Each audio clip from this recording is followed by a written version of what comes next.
It turns out we need a message.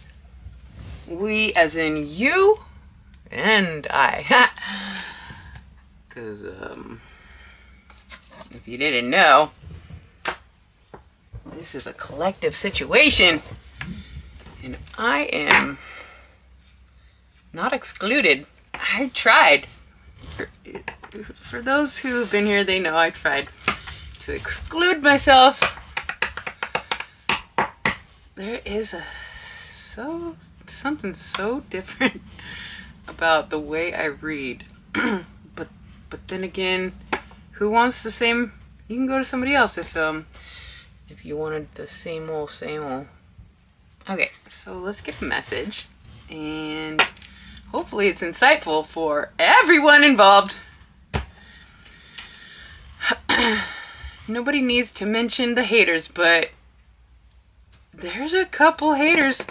There's like a new one that, I don't know, goes through and like dislikes the messages on purpose. It just kind of adds to the flattery, because it's like, if I wasn't into somebody, I wouldn't invest in disliking them. I would not engage. People are different, and different is weird. My babes are weird, but we're weird in a good way. Anyways, can we just, you guys know how sensitive I am, and the haters, there's only been a couple, and then the situation where I was going downhill for like months, and then all of a sudden we got a breakthrough. So here we are, breaking through. Breaking through the energy of insecure. For sure, there's no shame, guilt, or misplaced confidence, because some people think the energy of confidence is arrogance, but really it's confidence. And some of us are so confident. Amy Hiskey, my babes are so confident. If you're not expressing your confidence outwardly, that's why I'm here, to be like, time to express the confidence outwardly. You're not, what's it called? An imposter. Because they have manipulated every energy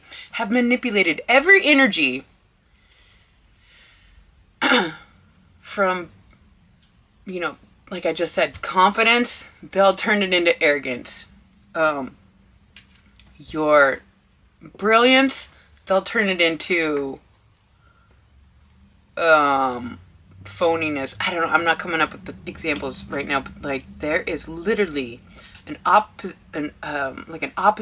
energy. Not even opposite. They've just somehow figured out how to manipulate all the good energies that represent good things into a bad energy representing bad things. And one day I'm going to be able to deliver the malnourished vocabulary with such grace, dignity, and delivery.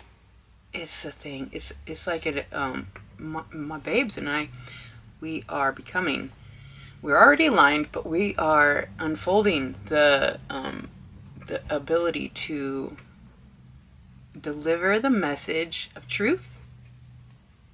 My neighbor,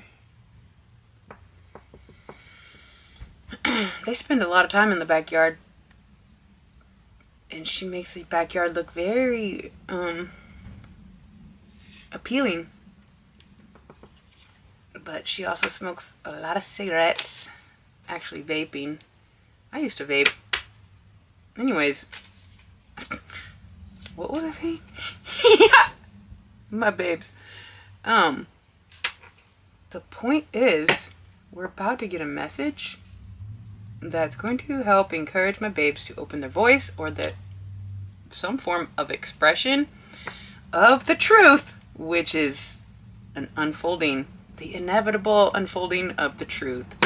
And the ones who thought that they'd never get caught or never had to take accountability, it is unfortunate that they must. And the second somebody betrays their authenticity is the second they live with it, and they can be their own worst judge, knowing what they have done. And so the ones that in actual positions of authority that think that they can judge are not the actual judges. The actual judge is us. Jesus even says, I'm trying to get away from the whole Jesus thing but anyways, he even says, judge for yourself what is right. As if we're not supposed to stand true to our instincts or our intuition or our innate ability to gauge the truth. It's like we don't have to look outside of ourselves. That's the whole trap. To look outside yourself. And seriously. I mentioned this a couple days ago that when I was at my darkest point in reality, felt forsaken. I've been trying to understand if God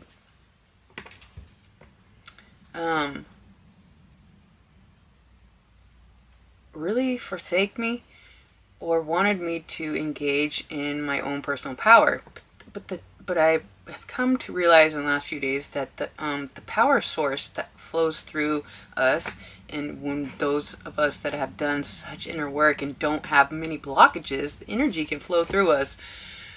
Is like be very aware. We're the ones who've done such work. We are very aware of the energies that come in and the ones that we align with and the ones that just need to be released. And so when this situation happened where I felt forsaken and I had to pick myself up, so I thought it was truly actually still source that picked me up. The energy of life, the energy of intention to continue to thrive, to rise. It's like the cosmic intelligence is forever flowing, and something about having our system clogged and blocked versus unclogged and unblocked, and the systematic ways that for whatever reason the bad ones want to keep you mute and dumb and numb so they can benefit off of your fear and your fear. And it's like they turn Jesus into a symbol and then to a market to exploit. But really the energy of life is so rare it's like there truly is no actual English language. When I get really aligned with the source energy, it's my inner dialogue is skirbish. There is like a tongue that it sounds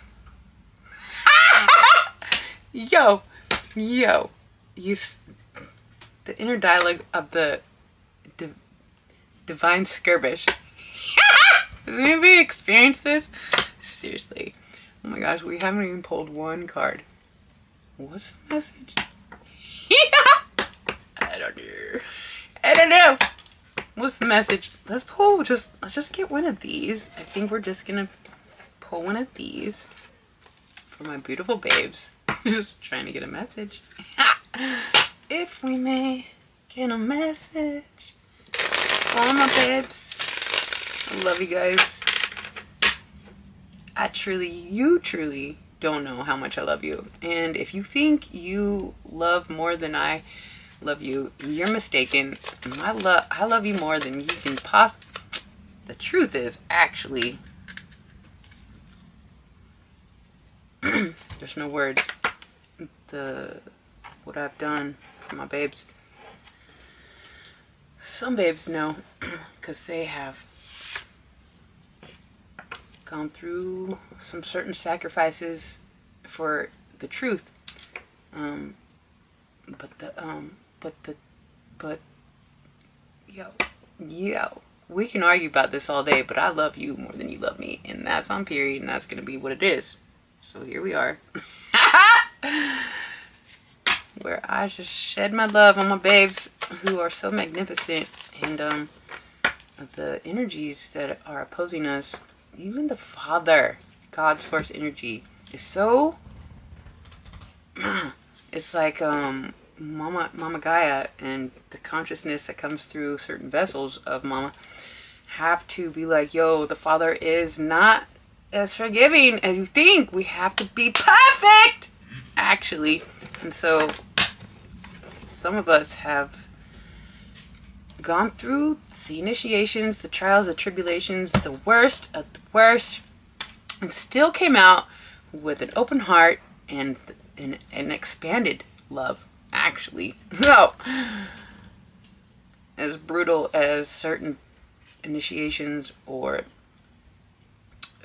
trials or tests that are presented, thank goodness there are enough of us, the babes, and a few of us, and more that are overcoming these, passing the tests of divinity and aligning with the essence of truth.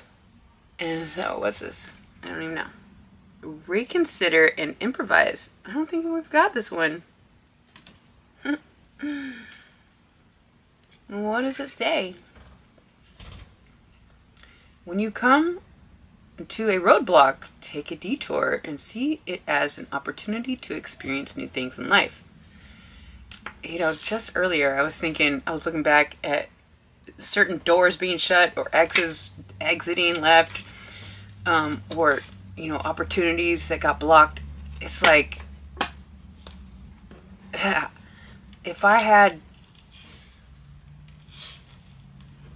been able to engage in those avenues, I wouldn't be right here. And it's so obvious looking back that this is so much more fulfilling, and it trumps all of those opportunities with such magnitude. It is literally uncomparable. So just know that if you come into a roadblock, it says reconsider and improvise. So often we let what we think is a failure or a blockage to define our essence or our worth or our direction, and it is just truly not the case. The message I had also today, many times I've had this message, is that the past serves the purpose, but like to move forward and to not let the past define you, but let the future of your vision present it into a more definition of definition. What is happening here? I don't know. You guys are crazy and I can't get enough. So here we are. I'm just gonna get one more Moonology card. My babes, just trying to get a message. The depth of my love for you guys is out of this world. I don't know if you know. Some of you might. We have worked through your feelings, last quarter moon in Aries. Why do I feel called to say my Chiron is in Aries at 29 degrees? The wounded healer experienced the whole thing. It's like, that's the first house. It's like, this is just the beginning. I feel like because time is not linear and I can't tap into all my past, present, and future energies, but I feel kind of like 29 degrees Aries in the first house. Is that the first house? Aries, I'm tripping. I think Aries is the first house. But anyways, I feel like I have 11 more houses, and then the 13th house, which is apparently where we're... possibly in right now.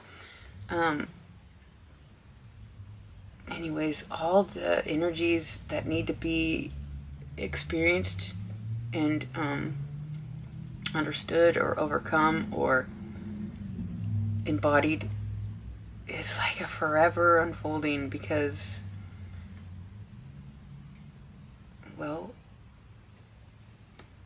to hold eternity all within, or to hold a whole galaxy within, is it's just a speck in the infinite universe, and the